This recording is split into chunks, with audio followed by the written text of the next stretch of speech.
And I was really hoping this Georgia thing was going to work.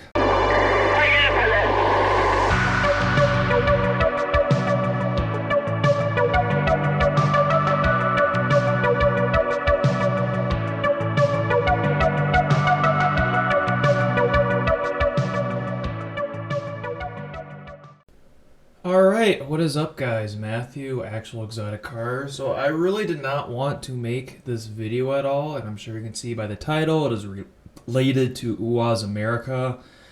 For the moment, I am temporarily going to be suspending UAZ America, and I will get into the details for that later on in this video. Basically, what I wanted to do is make a company to import UAZ into the US and make it basically as seamless and simple as possible so every American would have the opportunity to purchase an UAZ, and I kind of branched out into other Soviet 4x4s, GAZ, Lada, Niva specifically as well. That all those could do very well in the US market, and I just wanted consumers, even if it was only a few customers a year, just to have the opportunity, especially with the entire situation going on in Eastern Europe, to be able to own and drive one. So basically, I guess starting from what happened recently, I have just received my first car. My second one should be coming in pretty soon. I wanted to do a test shipment. The Eastern European car space is very small. I feel like most of the owners here in America almost know everybody. And I don't want to rip anybody off. That's one of my biggest concerns. I have grown up in small business, family-owned businesses my entire life. Both my parents are business owners. My grandparents were both business owners on both sides. And I do not, like I said, I know the community of people interested in these vehicles is pretty small. I don't want to rip anybody off. I don't want to get a bad reputation. I don't want to do that. So I used probably about half of my savings, and I did a test run. Basically, the idea was I was going to go into Georgia, and I have already stated in past videos why I chose Georgia as a country, but I guess to condense it all down, Georgia still has an open border with Russia, so I can still get access to parts and stuff for these vehicles. It's still a cheaper country. It's not necessarily like, first world standards like in Estonia or something would be, so the prices would be cheaper. And I just thought it was a good all-around balance between East and West. They have good relationships with the U.S. They also have good, well, I shouldn't say good, but they still have somewhat relationships with Russia as well because of those reasons. Plus, they also had port access compared to like an Armenia or an Azerbaijan. So that is why I chose Georgia as a country. I went over there, met with a lot of people. Basically, I have just received the first car, the Lada Niva that I bought using my own savings. And it came in way over budget, way overpriced. And for what I paid, there was a lot of things that I had to fix mechanically. Day one, somebody used a piece of PVC pipe as fuel line. The brake lights weren't working at all. Weird little things like that. We'll see how much, other issues I'll have down the road. It was a very beat up car when I bought it, but I spent probably about $4,000, $4,000, probably $4,000 having mechanical work done on it. And if I'm spending that much money, especially in Georgia, by the way, this is Georgia. The average, I think, income per year is like $8,000 or something compared to the U.S. I mean, if I was spending $1,000 in the U.S. to have somebody completely go over a vehicle, I would expect them to see those things and fix those things. And that did not happen. I cannot have consumers with vehicles that, again, are using PVC pipe as fuel line. I know, I really doubt it was the garage that did this. The vehicle probably came that way. But when I'm paying this much to have mechanical work done, I expect the entire vehicle to be thoroughly went through. So I guess getting into the nitty gritty, I was dealing with a local mechanic shop over there. There's not as many UAZs as I thought there would be. Turns out there's a lot more in neighboring Armenia and Azerbaijan as well compared to Georgia. There's still a few, though, enough where I thought I could get a business. I didn't think the demand in the U.S. would necessarily be huge by any means. So basically, the garage, I just received the vehicle. I haven't really driven it too much. Those are just two first day things that I noticed. And the Georgian guy I was dealing with over there, anytime anything little came up, $100, got charged $100, $100 bam, bam, bam. Like I had to send him a power of attorney. I would get a fee, like receive power of attorney. You owe me $100. All these fees were adding up to the point where it was absolutely ridiculous. And then the final straw for me was when the vehicle was just about to arrive, and I got a final like $1,000 bill for storage charges and this and that. And I asked him like, "Hey, dude, what's going on?" And oh, well, the landlord's charging this. And I looked at the price, and it was higher than I would pay for parking in the U.S. at like a long-term lot. And I called him out for it. I'm like, "Hey, can you give me some receipts for the landlord?" And he never got back with me. I'm like, "Okay, this I have a good thing going on right now. Like, here's a contract. I will pay you. I'll be completely transparent." The entire idea of UAZ America is transparency, by the way. I was only going to make a few $100s a car anyway.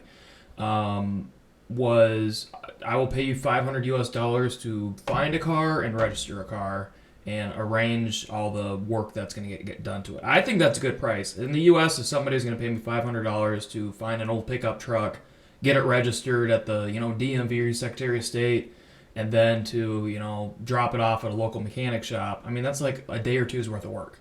That's a really good deal. And that's not including gas or anything. I was going to pay for that extra. Like, you keep tally of your gas charges and everything, and I'll pay extra for that. Or if you need anybody to help you out, pick you up, whatever the deal is.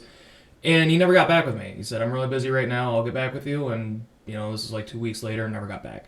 So that's what's happened with me. I did not... the guy's basically, from what I understand, until I get a response, it seems like he's ripping me off. Everything is way over budget from what local rates should be, and way over budget from what I would even pay in the U.S. And the problem is, and I said it very clearly, if I am dealing with an actual customer, again, I am a factory worker. I do not make a lot of money. I use half my life savings to do this, so I'm very disappointed in myself. But I'm not a rich American by any means. Don't assume that. But if I'm dealing with an actual customer, I can't have the vehicles halfway across the ocean. "Oh yeah, by the way, there's another $1,500 charge for headlights." Like, no, that should have been discussed, and the customer needs to approve that before you did it. I did not approve new headlights, and then I got a bill for it when it's halfway, to the U.S. already, getting shipped. Once it leaves the country of Georgia, and I put it, in the contract, you can't charge me anything once it leaves the country. And anything before you charge me, you need to disclose it. I think these are very bare bones principled requests. And it just seemed the problem. I really like that area of the world, but there's a lot of people that are trying to rip you off. So initially, if you've seen my videos, my first video, I imported an UAZ from Russia. Obviously, you can't really do that anymore, at least not legally from what I know. And the person who I went through over there, this is all reliant on me finding somebody in an Eastern Bloc country that's willing to work with me and that won't rip me off. I worked with Tony. At the time, he was running Travel Real Russia. Now shout out, he is, I think, has a tourist company called Travel Real Canada. So if you want to check that out, amazing guy. The price, he barely charged me anything. I mean, I was with him for like a week and a half. Like, I was literally staying at his place on a couch because I didn't have anywhere to stay. The guy barely charged me anything. The mechanic work they done on the car, geez, they spent like 3-4 hours, and they charged me like $70 for everything. So I had just the opposite experience when I was in Russia. And we were talking about this. If granted, this whole thing that's going on over there right now wasn't going to happen, and if he decided to stay in Russia, then I would 100% do business with him, because I know he's not trying to rip me off. He's a really good guy, and he knows what he's talking about. He knows what he's doing, and he has the connections. So that would have worked out very well. Unfortunately, that's not what happened. So I had to find somebody new just because of the situation. He's over in Canada now. You can't even drive a car with Russian plates in the EU right now at all. You can't. Same thing with Belarus. I was thinking about Belarus, same thing. If I have Belarusian plates, I can't even drive it in the EU, which is a big problem because to get to the US, most of the ports have to go through an EU port. So, and that doesn't even include sanctions. So even if sanctions didn't exist, I still want to be able to get the car to the US. So Russia, Ukraine for obvious reasons, Belarus, completely out of the picture. And I was really hoping this Georgia thing was going to work. Like I said, I wanted to do a test run because I refuse to rip off any customers. And I'm putting it on pause. The reason I'm not ending it, I still think there's potential. I had a lot of people reach out to me. I've had phone conversations with people, multiple emails. I've very long text messages with multiple potential customers that were interested in this. I basically told every single one of them to hold off till I get the test run in, just so I know what the costs are going to be. I know what to charge. I know what to expect. And unfortunately, it's not at a point where I would want to officially reveal this to customers. The reason I had the site up is just because I wanted to see how much interest there was, while I was going through this process. That way, as soon as the vehicle came in, if everything checked out, I was going to go. I had a list of customers ready to go. And that's not necessarily the case. And I don't expect, I'm in a very blessed situation where I had spare parts and stuff already. Some of my parts for my UAZ fit on my Lada, so I was able to get everything up and going. I have access to a hoist and garage space and tools and all sorts of stuff. I know the average person doesn't have that, and nor should they. The vehicle, if you're spending, 15 grand, the $15,000 package, which is what I kind of simulated, and it came in over budget, by the way, because of all the stupid costs that were thrown in there that did not need to be in there, then you shouldn't have to, you're still going to have, it's an old car, you're going to have little issues here and there, but things like brake lights, you should check. The garage should be checking that. I mean, we're spending this much money. And it just it doesn't feel right. I'm going to try to find somebody else. My next thing is, and I'll probably wait to recuperate my savings first thing, when I do decide to reopen this, if I decide to again, if I feel like there's enough demand, I am keeping the domains for UAZ America. And by the way, if you've watched, I think 2 videos back, I was kind of hinting at a Lada America. I did buy the domain for that as well. I think there would be enough potential in the U.S. to import Ladas if I could get them for a good price, especially from a country like Georgia. I still do have contacts in Georgia that I trust. Also, I would like to go to Armenia and spend a few weeks, maybe a month there. Armenia is the gold mine. If you go to the Armenian version of like Craigslist, all their car websites, there's old UAZs everywhere. Same thing with Ladas as well. They're used a lot more often in Armenia than they are in Georgia. And honestly, I think I can get a better price with them. Problem is, when I was over there, almost everybody I met was trying to rip me off. If I can find an honest mechanic or an honest contact in Armenia, I have no problem paying U.S. prices, by the way. I have no problem paying a mechanic $30 an hour to, do what he needs to do. Because I still think we could, just given the price differences between the country, we could still get these vehicles here for a reasonable price. You can make money, I can make money. I just don't want to be ripped off, and I want you to be transparent with what you're doing. And unfortunately, I have not been able to find that yet. I contacted some Armenian people that said they could do it. They were going to charge me $800 just to find and register the car, not even do anything else. $800 US, which is absolutely ridiculous. It would have took them a day to do both of those. There's no way the average salary in Armenia is $800 a day. So I didn't even respond to those people at all. But that's basically what I'm dealing with. That's why I am postponing or suspending this project for now. Like I said, I still have both of those domains. Hopefully in the future something will happen. I still have the email as well. So if you want to reach out at admin@uazamerica.com, UAZamerica.com. I still have the email. It's only like $2 a month. I'm going to hold on to that. And I still do. I have an UAZ Hunter 469 1998 that will be arriving probably in a few days. We'll be selling that off pretty much at cost. So if anybody's interested in that, let me know. I still have to make decisions with the Nevo, what I'm going to do with that, if I'm going to hold on to it or if I'm going to sell it. I'll probably wait a little while on that. And my UAZ 452, I'm probably going to hold on to that for now. I really don't have too much time to do anything with it, but it was definitely a fun journey and process of getting that. But I might be able to still, hook you up with somebody if you are seriously interested in buying an UAZ or anything similar to that. So just for those reasons alone, I'm going to hold on to that. But yeah, that's pretty much the good, bad, and the ugly of the Georgia situation. Like I said, there's still some good contacts there. Andreas from UAZ Family or UAZ Dagestan has been extremely helpful for me. He didn't, want to do anything with finding vehicles or anything like that, but extremely good contact, and I could not recommend him enough. So if you're ever in that area at all, I strongly recommend you get in contact with him, or in South Russia for that matter too. Very good contact. And like I said, Tony, again, Travel Rail Canada has been extremely helpful. I wish, we could get something worked out with him, because he would have been the ideal business partner to do all this. It would have been perfect. And the thing is, I still have the big issue with getting the vehicles. Purchasing them is only half of it. Getting them to the U.S. is the other half.